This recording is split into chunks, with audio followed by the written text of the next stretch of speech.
Olá, meu nome é Pedro Luiz Cândido de Souza Castelo e eu estarei apresentando o trabalho FOXP3 variants are associated with TGF-beta1 plasma levels and disease activity in female with inflammatory bowel disease. A doença inflamatória intestinal, DI, é uma doença inflamatória crônica e imunomediada do trato gastrointestinal que se apresenta sob dois fenótipos clínicos principais, a doença de Crohn, DC, e a retocolite ulcerativa, RCU. Ambas acarretam morbidade significativa e grande impacto na qualidade de vida do indivíduo. Atualmente, a etiologia ainda é desconhecida, mas sabe-se que predisposição genética e desequilíbrio imunológico estão envolvidos na causa da doença, bem como que a indução da inflamação intestinal ocorre tanto por resposta imune inata quanto adaptativa. Nesse sentido, o fator de transcrição Forkhead Box Protein 3, FOXP3, é crucial para o desenvolvimento e manutenção funcional das células T reguladoras, e estudos prévios já demonstraram que variantes genéticas do FOXP3 estão associadas à suscetibilidade e prognóstico de doenças autoimunes, como esclerose múltipla, artrite reumatoide, psoríase e esclerose sistêmica. O objetivo do nosso estudo foi, então, de avaliar a associação das variantes genéticas do FOXP3, duas variantes na região promotora, RS2232365 na posição -924 e RS3761548 na posição -3279, individualmente ou em haplótipos, com a suscetibilidade à doença inflamatória intestinal, atividade clínica endoscópica da doença e níveis plasmáticos de Transforming Growth Factor beta-1, TGF-beta1, e interleucina 10 e L10 em pacientes do sexo feminino com ADC e RCU. O nosso estudo foi um caso controle com um total de 264 participantes, todas do sexo feminino e com idade entre 18 e 70 anos, das quais 110 eram pacientes do ambulatório de gastroenterologia da Universidade Estadual de Londrina, 50 com ADC e 60 com RCU. As demais 154 eram controles saudáveis do Hemocentro Regional de Londrina. Foram considerados fatores de exclusão para ambos os grupos, a presença de outras doenças autoimunes, doenças infecciosas, doenças cardíacas, da tireoide, renais, hepáticas ou oncológicas.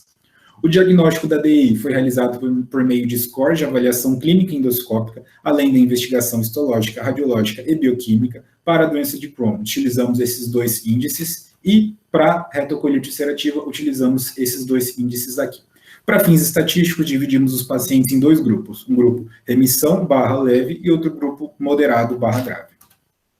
Seguimos com a extração do DNA a partir do buff coat de leucócitos do sangue periférico, utilizando o método da coluna de resina do kit da PureLink, e o DNA foi quantificado, sua pureza avaliada. A detecção das variantes genéticas do FOXP3 foi realizada por meio da Polymerase Chain Reaction, PCR, seguida de Restriction Fragment Length Polymorphism, RFLP.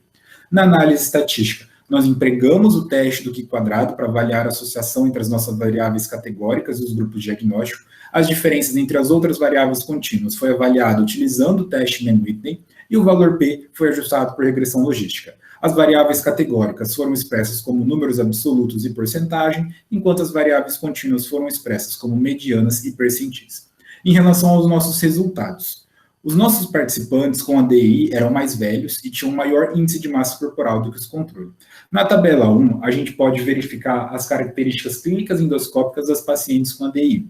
Na retocolite ulcerativa, a atividade endoscópica avaliada por Maio demonstrou que 43% estavam em remissão, 17% em atividade leve, 28% em atividade moderada e 12% em atividade grave. Para atividade clínica, 57% estavam em remissão, 37% estavam em atividade leve, 5% em atividade moderada e 2% em atividade grave.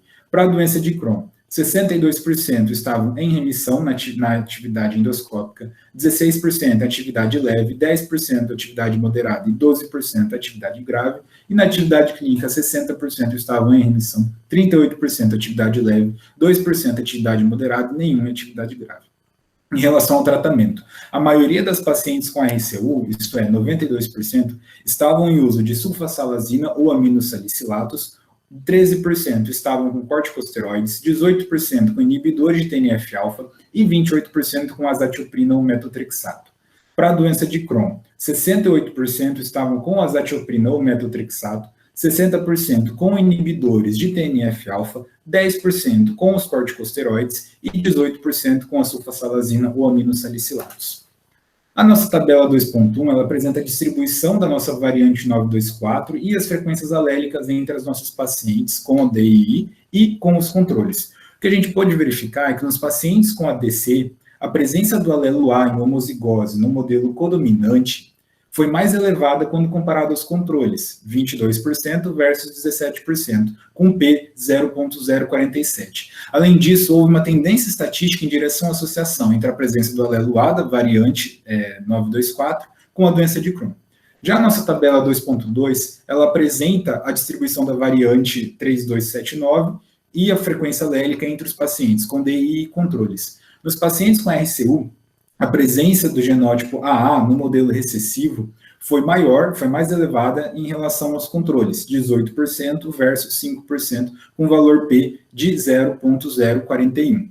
Em adição, houve uma tendência estatística em direção à associação entre a presença do genótipo AA no modelo codominante com a RCU.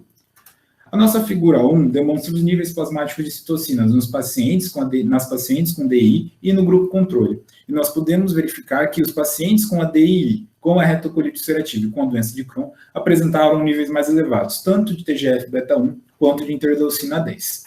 A figura 2 apresenta os níveis plasmáticos de citocinas de acordo com as estruturas dos aplótipos.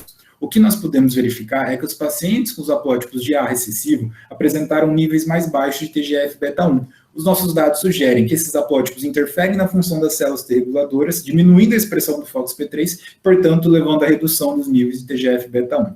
Contudo, nós não encontramos associação entre as variantes genéticas e os níveis plasmáticos de interleucina 10.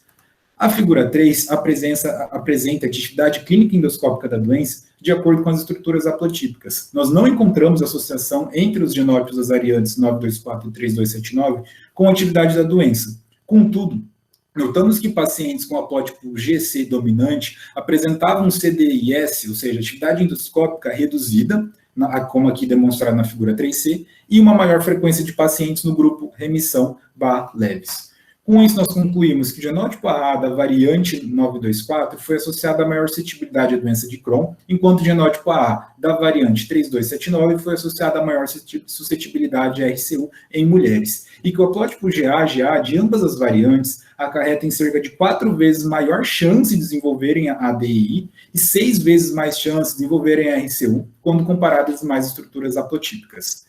Concluímos também que não foi encontrada associação entre a atividade clínica endoscópica da doença com a presença das variantes genéticas do FOXP3 e que os níveis plasmáticos de TGF-beta1 e interleucina 10 não diferiram de acordo com as variantes genéticas do FOXP3. E esses resultados demonstram, portanto, que as variantes 924 e 3279 desempenham um papel importante na suscetibilidade de patogênios da ICU e da DC em mulheres e que são necessários mais estudos para compreender a complexa interação entre o FOXP3, os níveis de citocinas e a atividade da doença em pacientes com ADI.